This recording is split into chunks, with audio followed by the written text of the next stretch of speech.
Hello and welcome into another episode of Locked On Wolves. This is the post-game podcast for the Timberwolves' hard-fought loss to the OKC Thunder on New Year's Eve, Tuesday night. We'll talk about what happened in this one. The Wolves built a lead, gave it all back in the third quarter. There's a couple of key issues that keep coming up for the Wolves, and OKC really exploited them. Plus, SGA wins the Battle of the Superstars. It's all upcoming. Welcome in. You are Locked On Wolves.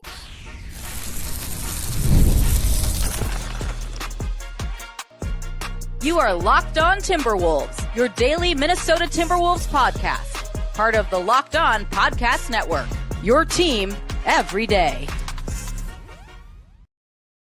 Hello and welcome to the Locked On Wolves podcast, part of the Locked On Podcast Network, your team every day. My name is Beecken. I'm the host of Locked On Wolves. Happy Wednesday, everybody. Happy Hump Day and happy New Year's Day. The Timberwolves lost Tuesday night on New Year's Eve in OKC, but it's a new year. And it's been a good calendar year for the Timberwolves. Something we'll at some point, I want to do a bit of a recap of the last calendar year. But today, this is the post-game pod from the Wolves' loss to the Thunder, the best in the West on Tuesday night, one of the best three teams in the NBA. And for my money, I think when it's all said and done, they'll be maybe the best or second best team in the entire NBA over the course of the regular season. This was a fun game. Made a little bit less fun by, we'll get into this. I feel like I may have a soapbox moment or two in this one about the officiating, the playing style of the Thunder and their superstar. And yes, the OKC announcers, who I know a lot of folks were exposed to for perhaps the first time on NBA TV on Tuesday night. And they're not good. I guess we'll put that right here in the open. We'll get to that though, because it's bad. Lots to talk about today, and I do want to talk about SGA versus Ant. Lots of abbreviations there to sort through in this one as well. And then also about the Timberwolves, how they built a lead and then how do they collapse in the third quarter. So a lot to cover today. A big thank you off the top for making Locked On Wolves your first listen every single day. Of course, this show is free and available everywhere. That includes YouTube as well as all of your favorite audio platforms. You can also watch on the Locked On Sports Minnesota app on Roku and Amazon Fire TV, and you can follow on X at Locked On T-Wolves and also at Beecken with two B's, two E's, CKEN. And a quick reminder about the Locked On Wolves daily newsletter. There's not one today, on New Year's Day, but if you subscribe today, you'll get it tomorrow on January 2nd, usually Monday through Friday. Sign up at LockedOnDaily.com to get the daily Locked On Wolves newsletter. All right. So the Timberwolves opened this game actually playing really well. The defense was super active. And OKC, of course, comes to this game at 26-5. I think they're like 16-2 since Chet Holmgren went out, got hurt. Hartenstein's been awesome for them this year. And we talked about a lot of this on Tuesday's show, getting you ready for the game. And all they're about is SGA being SGA, which we'll talk a bit about his proclivity to draw fouls. And then, them making enough shots off of that and also getting out and running in transition. This is a top 10 team in pace. They're not a great three-point shooting team, but they generate a fair number of three-point looks because of the pace they play with and because of the SGA drive and kick game and just the way that they have to play as they let SGA do his thing. And again, they don't have a whole lot of sharpshooters, but the guys that get those looks make enough of them, enough of them to keep defenses honest and well, I shouldn't say that. SGA is who's keeping defenses honest, but they make enough of them to allow OKC to score enough to win games. And early in the game, the Timberwolves did a pretty good job on SGA, and the Thunder weren't making those open threes. They started like 1 of 12 or 1 of 13 OKC did from three. The Wolves weren't much better, but it was basically like each team was playing the same way. OKC was trying to put two on the ball a bit, and they did a great job. We'll talk more about that, especially in the third quarter of putting a ton of ball pressure on Minnesota. But they were trying to force the ball to Ant's hands early. They did. The Wolves made enough spot-up threes around him to build something of a lead. They were up 3 at the end of the first quarter. They're up 6 at halftime. Ant did get hot a little bit in the second quarter where he hit 2 or 3 shots in a row and helped the Wolves kind of push that lead. We saw some strong minutes from Josh Minott. We saw good ball movement, good activity. We saw Minott score a couple times on lobs where he he cut from the corner. And I think one was a Nas pass, and the other was maybe a DiVincenzo pass where the timing was just perfect. And Minott was able to throw down a slam. Like the the ball movement and also the player movement offensively for Minnesota was good enough, and the shooting was good, period, full stop. The shooting was good enough to build what was a 6-point lead. It should have been a bigger lead because OKC was not playing their typical brand of defense, and the Wolves were getting open looks. But, I mean, you look up, and this is another game. The Wolves ended up shooting 40% from three. However, early in the game, you have Randle and McDaniels combining to go 2 for 9 total for the game, but a lot of those misses were early. Minot missed his only 3-point attempt. Nas was just 1 for 5 on threes. A lot of your makes came from a couple of runs from Ant and Mike Conley. And there's just too many misses from the perimeter, especially early when they had a chance to go up double digits. And they did at some point. I think in the third quarter, they got up by, was it 10 or 12? I'm going to see if I can pull it up real quick. They were up 6 at halftime. They did get up by 12. Minnesota did in the third quarter. And then all of a sudden, the OKC ball pressure ratcheted up. And it looked a lot like what the Wolves did last year to opponents, where it was just this breakneck speed, jumping, passing. It wasn't even jumping passing lanes as much as it was the ball pressure and putting 2 on the ball when it was Ant. Not just Ant either. Like, they were pressuring anybody who had the ball on the perimeter basically as soon as they crossed the timeline. Mike Conley had the ball stripped from him a couple of times. Anytime a big tried to handle, which usually is Nas, sometimes Julius Randle. I mean, Nas had 4 turnovers in this game off the bench, which is a ton for a guy like Nas Reed. Julius had 4 in this game. Ant had 3.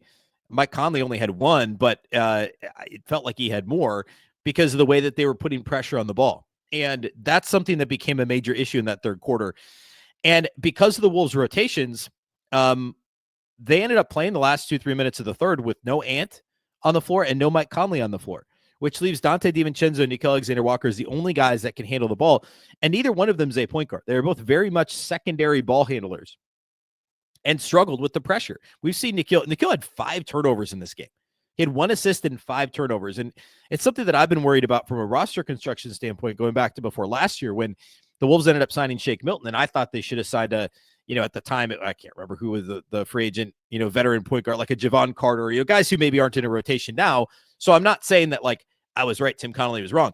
But in the moment, last offseason, I said, look, this team needs they need an actual backup point guard.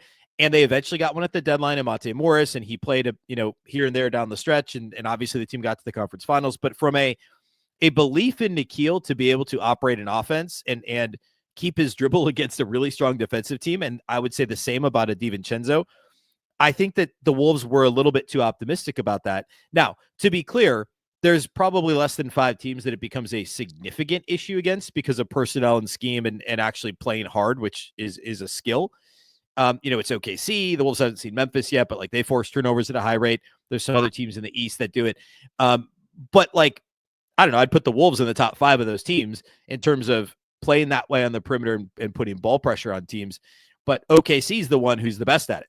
They're number 1 in the league in forcing turnovers as a defense. The Wolves turn it over as much as anybody. I think Minnesota's, what are they as an offense now?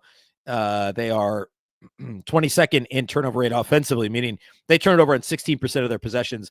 OKC forces the most as a defense. They force turnovers on 19.1% of opponent possessions. That's almost 1 in 5 opponent possessions they're forcing turnovers, which is insane. And it's 1.3 points higher than the second best in the league. And almost 5 points, 4.7 points higher than the league average as far as defensive turnover rates. It's incredible what OKC can do. And you mix that with the Wolves' at times stagnant offense and a lack of true ball handlers. Like, Ant's good, but I mean, he sometimes struggles when he gets 2 put on the ball. I mean, he had more turnovers than assists in this game, 3 turnovers to 2 assists. Conley was the one who handled it the best, and Ant would be the next best. Nobody else handled it well. And that's a little bit of a roster construction thing. But again, that only crops up as an issue 5 to 7 times a year, like a true issue. It's always kind of there. But in this game, it's basically what led to this big OKC run. And then you have to credit, obviously, OKC, as I did, for the way that they play turnover, or the way that they play defense, the way that they execute their ball pressure, and that they recover on the back end when the Wolves were able to swing to still contest threes. And the Wolves obviously hung around, and OKC never led by more than 13 in this game. 14 in this game. And then like credit to the Wolves at the end for pushing this thing back to it became a 1-possession game with under 2 minutes to play. They're only down 3, and then OKC hit a couple of threes in a row. We'll talk about that.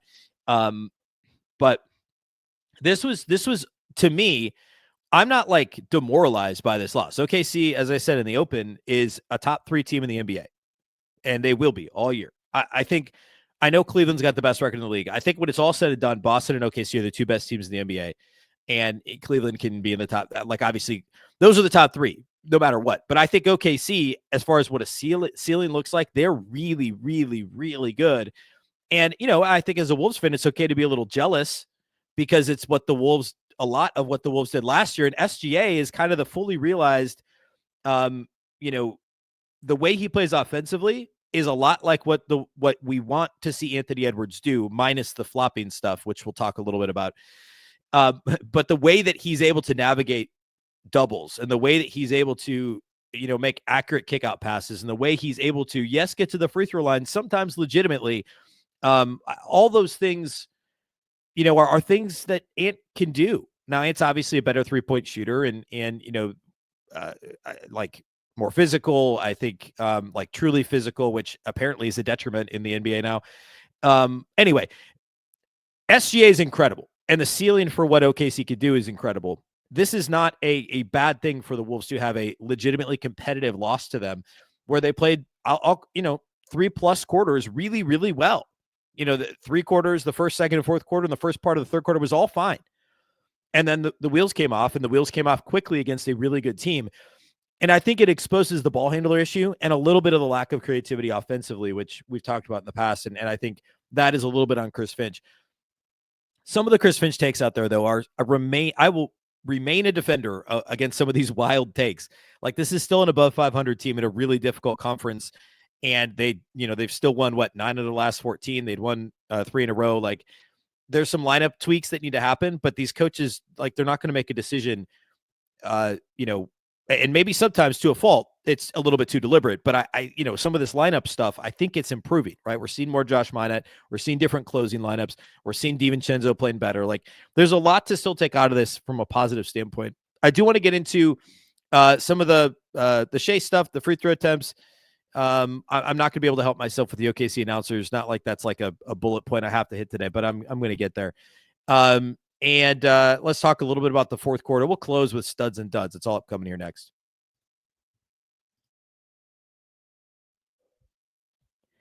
Today's episode of Locked On Wolves is brought to us by our friends at Rocket RX.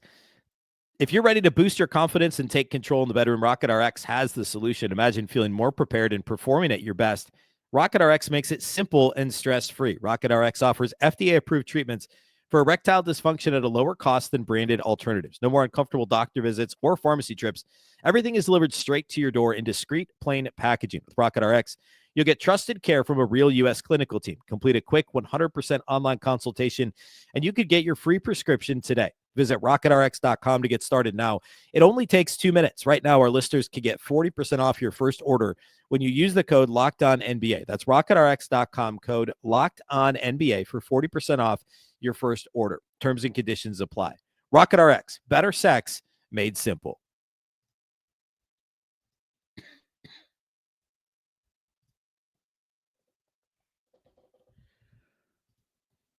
All right, so we established what the Wolves did well to build a modest lead that became 12 in the third quarter briefly. And then we talked about the OKC ball pressure, the Wolves' inability to break it in the third quarter. The other thing I mentioned was a lack of offensive creativity.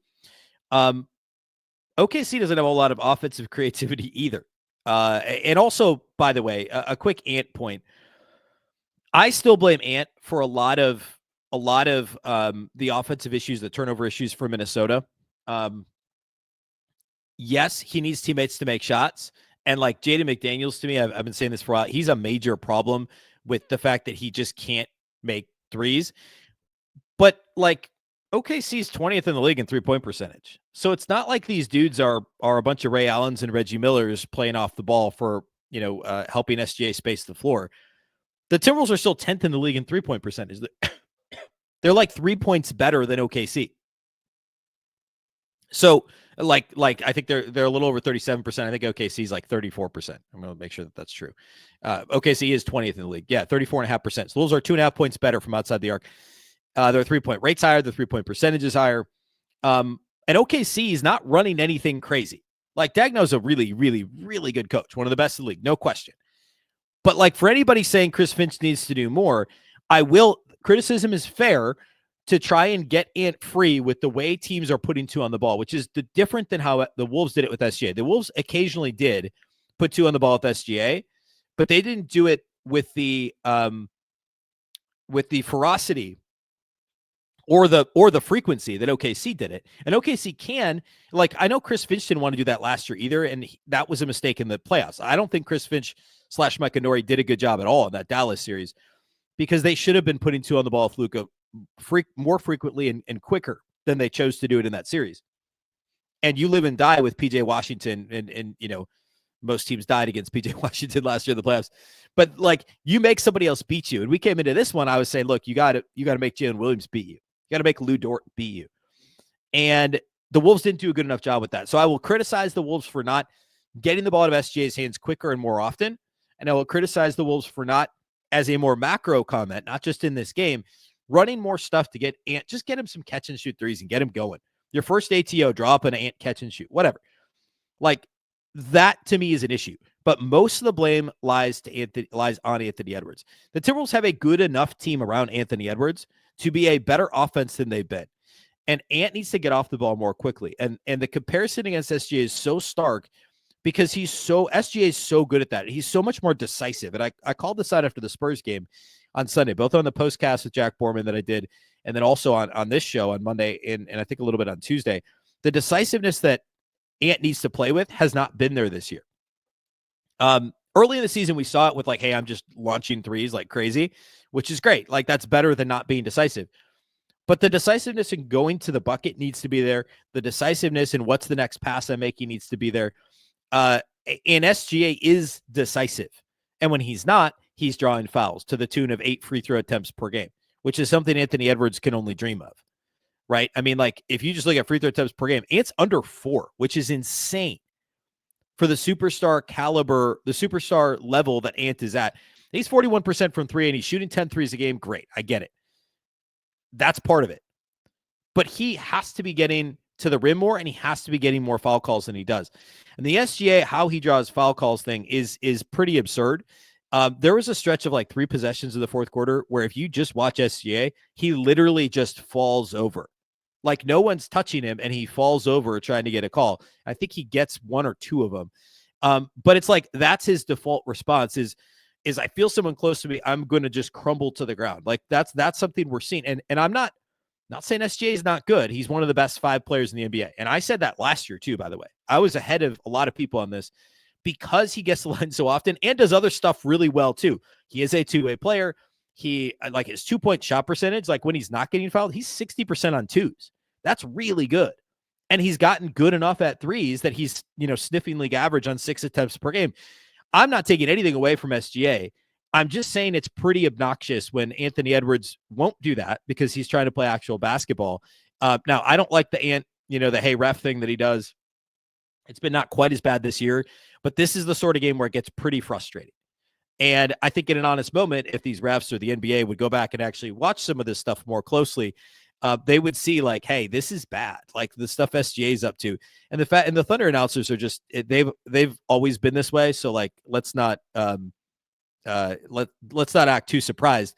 Like, everybody knows that their color commentator Michael Cage is a massive homer. It's laughable. And like really bad. Like, going back to old the Rockets broadcast maybe a decade ago in the James Harden era were super homery. Matt Harpering, I think, on the Jazz broadcast was really bad for a long time. Like, there's some of these broadcast pairings that are just completely in the tank, where it's they're complaining, throughout the game, like, oh, finally a call goes to the Thunder. Like, literally that's how they were reacting. OKC shot almost twice as many free throws as the Wolves. OKC shot 23 free throws. The Wolves shot 12.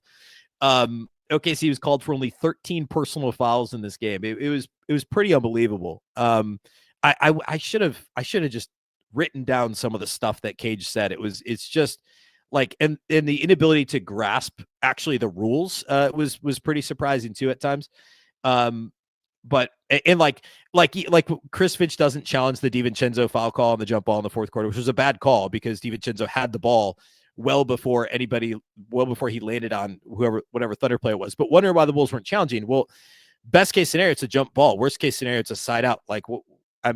That's not something you're going to challenge in a close game, unless it's like the final 30 seconds, right? There were still like 4 or 5 minutes left. Anyway, we'll get more opportunities to complain. Actually, I think the other Wolves games are actual Wolves Thunder games are actual national TV, like ESPN or TNT. So I'm not sure that we'll have to be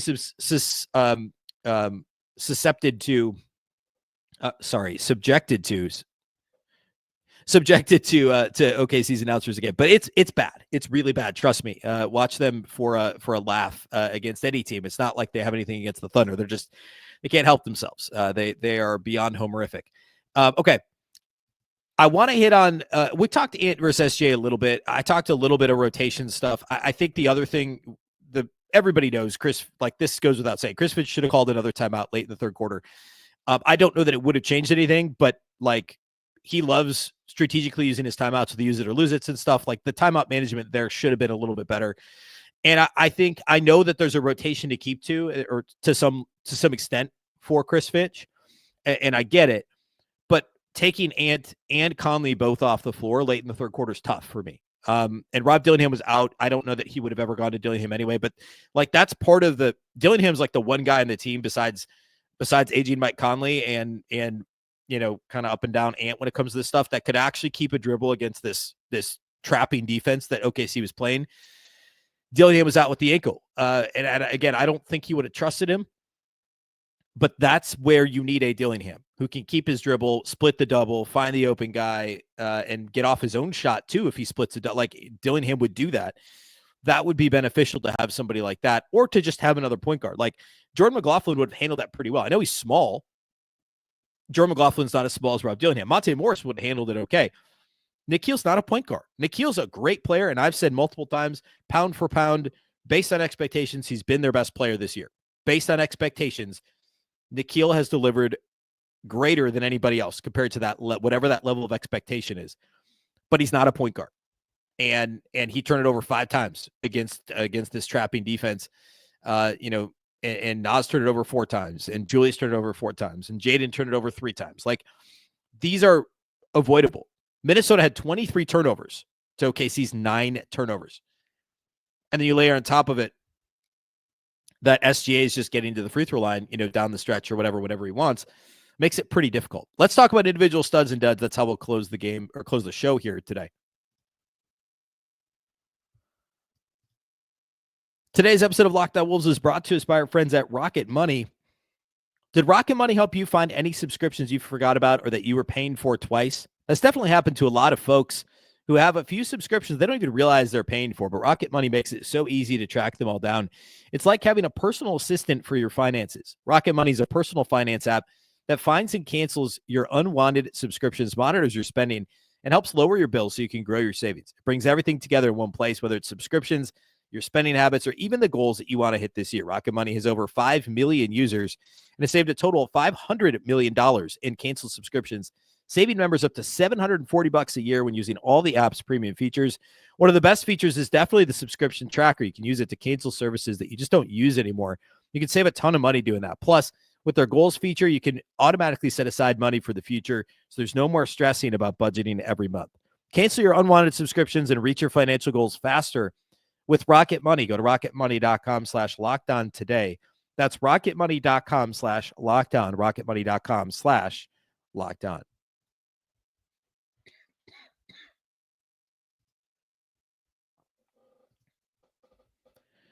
All right. Studs and duds for this game. I don't know. I talked a lot about Ant already, and like he was the team's leading scorer with 20.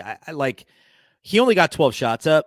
It's tough for me to call him a stud in this game. I know that he was the only source of efficient offense for Minnesota, but I think he needed to have a better game, and he didn't. I don't think he attempted a shot in the third quarter, which is the quarter that the Wolves lost by 20 points. They gave up 43 points because OKC pressured the ball and picked up the pace and did exactly what Dagno said this in his pregame. I think they actually ran this clip on TV of Dagno saying like that you can't let their defense get set. You have to push it. The Wolves defense was pretty good in 3 quarters. They held OKC to 25 or less in 3 of the 4 quarters, but they gave up 43 in the third quarter. Minnesota was a minus 20 in that quarter. We're outscored by 20, went from a 6-point lead to a 14-point deficit going to the fourth. And Anthony Edwards didn't attempt a single shot. That's tough.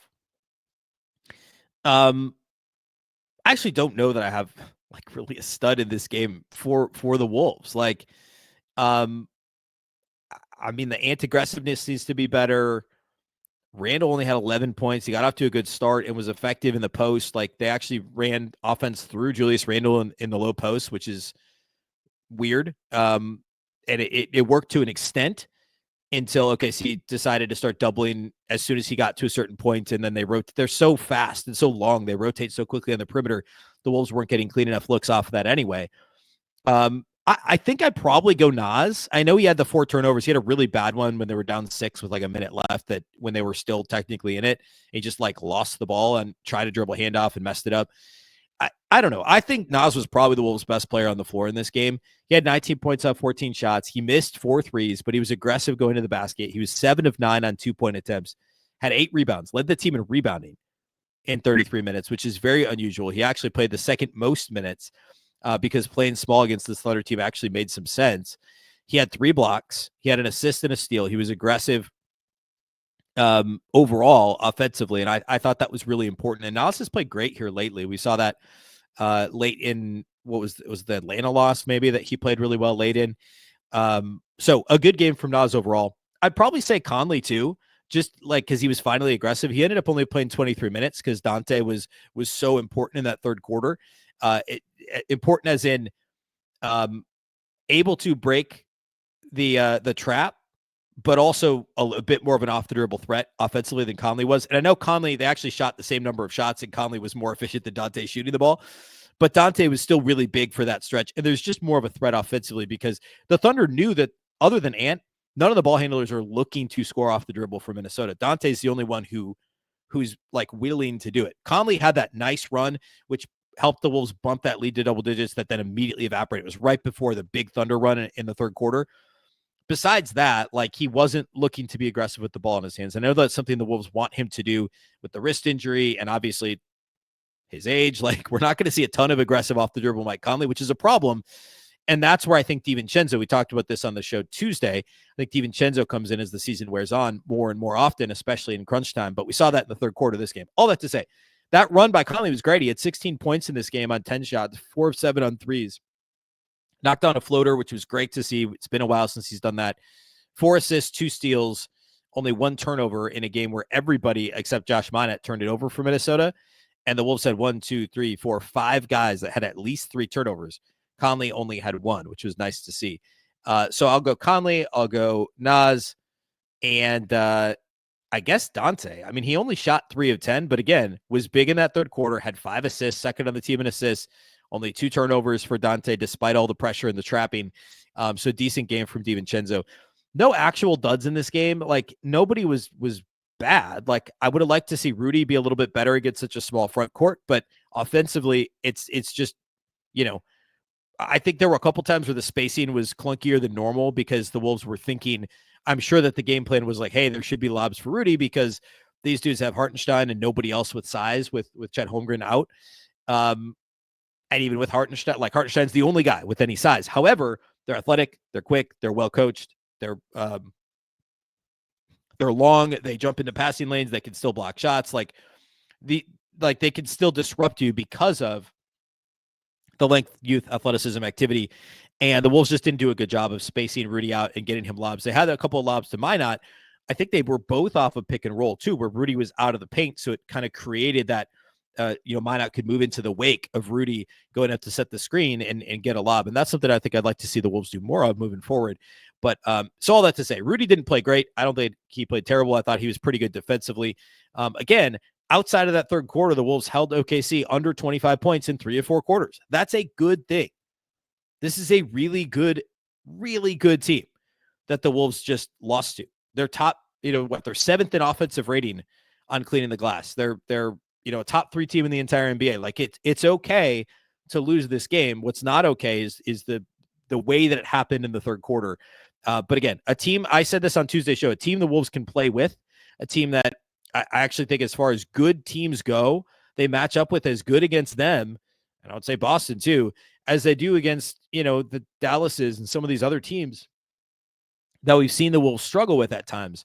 And they've beaten good teams over this extended period of improved play as well. So all that to say, not too much like worrisome that I would take from this game other than, some of the same issues, the turnover problems, the lack of ball handling that are really only going to come up against some of these teams that force a lot of turnovers. And obviously OKC's in their division. They're going to see him 3 more times. They're going to have to figure it out. Maybe we'll see some more Dillingham down the road once he gets a little bit healthier. All right, that's all we got for you today on the show. We'll be back on Thursday. We'll talk about some more, I think probably talk a little bit about the rotation stuff with Minot. We didn't get to that on Tuesday's show like I wanted to. Maybe some of the ball handling stuff. How does the backcourt look for Minnesota moving forward? What tweaks can they make? And then we'll look at the Celtics game Thursday night, a TNT game, 6:30 p.m. tip. Fun, Wolves, Celtics for the first, second time this year. Second and final time this year. We'll see that Thursday night. That's all we got for you today here on the show. A big thank you for making Locked On Wolves your first listen every day. Of course, this show is free and available everywhere. Wherever you listen to podcasts, you can also watch on YouTube. You can download the Locked On Sports Minnesota app on Roku and Amazon Fire TV and watch there as well. And you can subscribe to the newsletter at LockedOnDaily.com. Daily newsletter, Monday through Friday. New Year's, we're not doing a newsletter today, but every other day, Monday through Friday, you'll find a Locked On Wolves newsletter. You can subscribe at LockedOnDaily.com. The Locked On Wolves podcast is part of the Locked On Podcast Network. Remember, the Locked On Network is your local experts on all the biggest stories. Once again, I'm Ben Beecken. This is the Locked On Wolves podcast, and we'll catch you next time.